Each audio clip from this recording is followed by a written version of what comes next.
Well, I'm under cover of this roof here. Everybody's downstairs trying to keep out of the rain. We're still waiting for the cement truck. I hope it doesn't come. And I think we're right in the middle of the storm because I saw some lightning. And 1 second later, I heard a crash. So that's a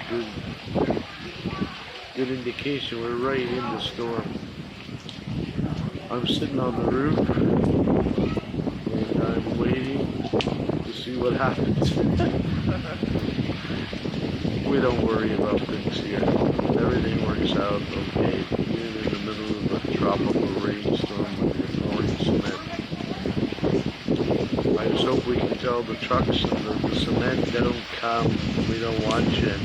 Oh, now I'm starting to get it. Wow, look at that wind.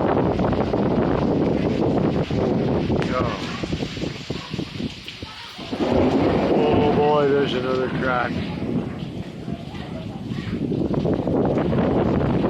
They're really scared when there's thunder, lightning. It's scared them all. Okay, well, we'll be back with the last part of this because I've only got 3% battery, so this is a good chance I'm out of here until I get my phone